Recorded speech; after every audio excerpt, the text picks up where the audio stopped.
जय श्री कृष्ण दोस्तों। आज की वीडियो में आप लोग जानेंगे कि अनंत चतुर्दशी का व्रत पूजन किस प्रकार से किया जाता है। देखिए, भाद्रपद मास के शुक्ल पक्ष की चतुर्दशी तिथि को अनंत चतुर्दशी कहा जाता है। इसे अनंत चौदस के नाम से भी जाना जाता है। इस दिन भगवान विष्णु के अनंत स्वरूप की पूजा आराधना की जाती है। इस दिन गणपति जी का विसर्जन भी होता है। तो यह जो पूजा है हमें सुबह के समय ही करनी होती है। सुबह सवेरे आप स्नान आदि से शुद्ध होकर के शुद्ध वस्त्र धारण करें और जो भी आपका पूजा स्थल हो या फिर जहाँ अलग से जहाँ भी आपको पूजन करनी है उस स्थान को साफ करके आपको पूजन करना है।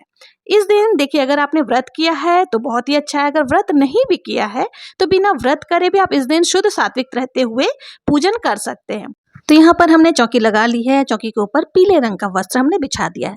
अब थोड़े से पुष्प या फिर तिल का आसन देते हुए हमें यहाँ पर भगवान श्री हरि विष्णु, माता लक्ष्मी जी की कोई भी फोटो या प्रतिमा को विराजमान करना है। ऐसी प्रतिमा आपको लेनी है जिसमें अनंत शेषनाग हो। शेषनाग इसमें बहुत ज्यादा जरूरी होते हैं। ये देखिए, इस प्रकार से जैसे मैंने फोटो ली है इसमें शेषनाग बने हुए हैं। तो आपको इस तरह की ही तस्वीर लेनी है। यदि आपके पास अनंत शेषनाग की तस्वीर नहीं है तो आप क्या करें, मिट्टी से या आटे से शेषनाग बनाकर उनका पूजन आप जरूर से करें।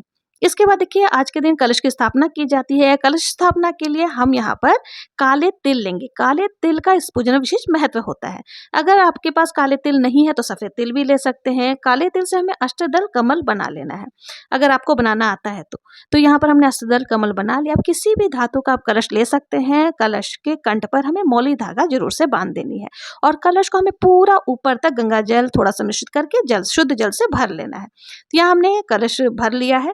अब इसके अंदर देखिए, हमें हल्दी की गांठ, सुपारी, लौंग, इलायची और सिक्का ये जरूर से डाल देनी है। और कलश के अंदर डालने के लिए हमें पंचपल्लव चाहिए। अगर आम के पत्ते मिल जाए तो बहुत अच्छा है, नहीं तो आप अशोका के पत्ते भी ले सकते हैं। ध्यान रखें, पत्तों पर भी आप तिलक जरूर से लगा दें। अब यहाँ पर कलश स्थापना हो गई है। इसके ऊपर हमें पूर्ण पात्र रखना है। तो आप तिल से ही, सफेद या काले तिल से ही पात्र को पूरा भर ले। इस तरह से जो है हमारी कलश की स्थापना होगी। और आज के दिन जो है ना, दीप कलश की स्थापना की जाती है। तो आपको ऊपर जो है कलश के ऊपर देसी घी का दीपक ले लेना है। देखिए, आप चाहें तो देसी घी का या तिल के तेल का दीपक ले सकते हैं। फिर हमें कलश में कोई भी शुभ चिन्ह बना लेनी है। तो यहाँ पर मैंने स्वास्तिक बना लिया है। इसके साथ ही देखिए, हमें थोड़ा सा पुष्प का आसन देते हुए गणेश जी को विराजमान कर लेना है, क्योंकि गणेश जी को सुमरे बिना कोई भी कार्य नहीं होता। तो यहाँ पर गणेश जी की मूर्ति मेरे पास है, मैंने मूर्ति रख लिया। आपके पास अगर मूर्ति नहीं है तो आप सुपारी में कलावा लपेट कर उनको भी विराजमान कर सकते हैं। जिनकी रोज पूजन करते हैं उस गणेश जी को भी यहाँ विराजमान कर सकते हैं। इसके साथ ही हमें देखिए, अब अनंत का डोरा इसमें लिया जाता है। ये 14 गठान वाला एक डोरा होता है। इसको आप चाहें तो देखिए घर पर भी बना सकते हैं, और नहीं तो मार्केट में आपको ये इजीली मिल जाती है। ठीक है, 14 गठाने जिसमें लगी हुई होती है, इसे स्नैक नॉट भी कहा जाता है। तो ये डोरा कैसे बनाया जाता है, अगर ये जानना है तो मेरे चैनल पर वीडियो है, वहां से देख सकते हैं। फिर हमें गणेश जी का नाम लेते हुए दीपक को प्रज्वलित कर लेना है और व्रत का संकल्प करना है कि हे प्रभु, आज मैं आपका व्रत पूजन कर रही हूँ, मेरे पूजन को निर्विघ्न पूर्ण करें। इस प्रकार से हमें व्रत का संकल्प ले लेना है। अब हम सभी देवी देवताओं का आह्वान करेंगे। इस पूजा में देखिए, गंगा, यमुना सभी पवित्र जलाशयों का पूजन किया जाता है। तो वरुण कलश देव की आप स्थापना जरूर से करें, उसमें सभी देवी देवताओं का आह्वान करें। इस तरीके से तिल और फूल को हम छोड़ देंगे। जल के छींटे लगा के हमें अब यहाँ पर सभी को भावपूर्ण स्नान कराना है। तो एक कलश में शुद्ध जल ले लें और उससे आपको भावपूर्ण स्नान सभी देवी देवताओं को करा देना। और साथ ही जो चौकी है उसको भी आपको शुद्धिकरण करा लेना है। देखिए, अगर आपने मूर्तियां ली हैं तो आपको षडोपचार विधि से पंचामृत आदि से स्नान करा सकते हैं। अब यहाँ पर हमने गणेश जी को पहले स्नान करा दिया है। अब हम यहाँ पर सभी को वस्त्र स्वरूप कलावा समर्पित करेंगे। तो देखिए, यहाँ पर गणेश जी को भी हमने वस्त्र चढ़ा दिया है कलावा, साथ ही भगवान विष्णु, माता लक्ष्मी जी को भी हमें वस्त्र स्वरूप कलावा समर्पित कर देनी है। और देखिए, जो हमने डोरा रखा है ना, डोरा का भी पूजन हमें यहाँ पे करना है। इसके साथ ही देखिए, जनेऊ अगर आपके पास है तो यहाँ पर मैंने गणेश जी को जनेऊ भी समर्पित कर दिया है।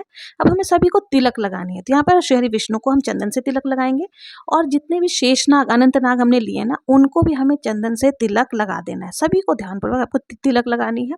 साथ ही माता लक्ष्मी जी को और गणेश जी को जो है ना, उनको हमें रोली से तिलक लगानी है। और साथ ही जो हमने यहाँ पे अनंत का धागा लिया है उनको भी हमें रोली आदि लगा देनी है। तो यहाँ पर और जो कलश की स्थापना की है वन कलश की, उनको भी हमें लगा देना है। सभी को यहाँ पे हमने तिलक आदि समर्पित कर दिया। पुष्प समर्पित करेंगे, तो जो भी पुष्प आपको मिल जाए वो समर्पित कर सकते हैं। अगर लाल मिल जाए तो बहुत अच्छा है। गणेश जी को और माता लक्ष्मी जी को आप लाल पुष्प समर्पित कर दें। तो यहाँ हमने सभी को पुष्प आदि समर्पित कर दिया है। अब देखिए जो अनंत का डोरा है ना, जो भी पुष्प आदि है उनका हमें यहाँ पर उनका भी पूजन कर लेना है। तो और आज के दिन लक्ष्मी माता को आप अगर चुनरी है तो चुनरी समर्पित कर दे। साथ ही श्रृंगार के सामग्री भी आपको जरूर से समर्पित करनी चाहिए।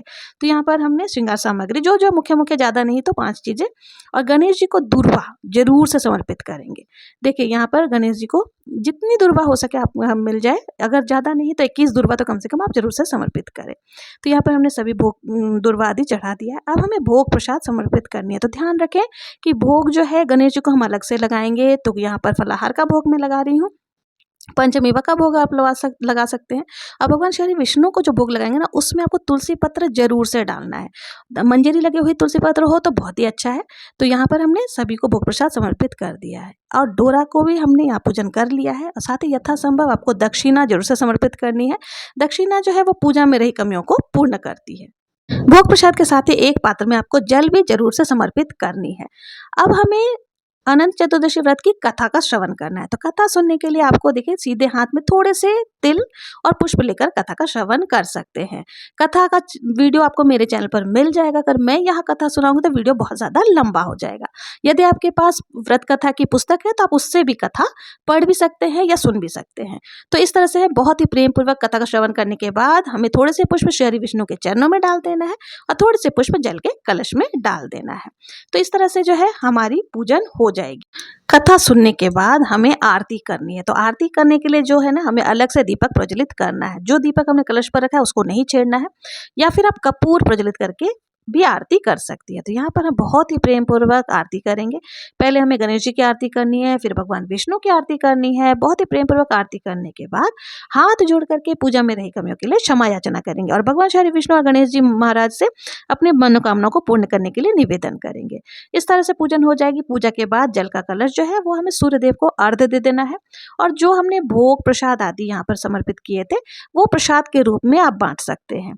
अब देखिए यही चौकी पर ही हमें पूजा के बाद जो है ना, अनंत का जो डोरा है वो हमें धारण करना होता है। महिलाएं अपने बाएं हाथ में पहनेंगी और पुरुष अपने दाएं हाथ में इस डोरे को बांधेंगे। देखिए वैसे तो ये डोरा जो है ना पूरे वर्ष भर पहना जाता है। जब आप नया डोरा आता है ना, तो इसको हम पहले जो पुराना डोरा हमने पहन रखा था उसको विसर्जित करके नया डोरा धारण करते हैं। लेकिन अगर आप पूरे वर्ष नहीं पहन सकते हैं तो आप इस डोरे को कम से कम 14 दिन तो जरूर से पहने। 14 दिन भी अगर नहीं पहन सकते हैं किसी भी कारणवश, तो जिस दिन आप पूजन कर रहे हैं उस दिन तो पूरे दिन आपको इस डोरे को जरूर से धारण करना है। बाद में इस डोरे को निकाल करके आप किसी भी डब्बी में या पूजा स्थल में आपको रख सकते हैं। सुरक्षित स्थान पर आपको रख देना है। वर्ष भर बाद आप उसको विसर्जन करेंगे। जब अगले साल नया डोरा लेंगे तब इसको विसर्जन करके नया डोरा आप धारण कर सकते हैं। डोरे को धारण करने के कुछ नियम होते हैं, उसका वीडियो भी मेरे चैनल पर है, मिल जाएगा। वहां से आप देख सकते हैं कि इसके क्या क्या नियम होते हैं और डोरा कैसे बनाया जाता है। तो दोस्तों इस तरह से जो है ना आप अनंत चौदस का पूजन कर सकते हैं। और ध्यान रखें कि अनंत चौदस के व्रत में नमक नहीं खाया जाता है, सेंधा नमक भी नहीं खाया जाता है। तो आप इसमें एक समय मीठा अन्न का आप भोजन कर सकते हैं। ये जो व्रत है पूरे 14 वर्ष के लिए किया जाता है, उसके बाद इसका उद्यापन किया जाता है। तो आज का वीडियो आप लोगों को कैसा लगा?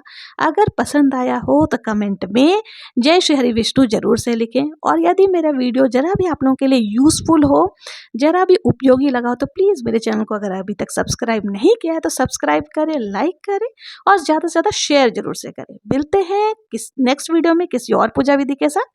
तब तक के लिए जय श्री कृष्ण।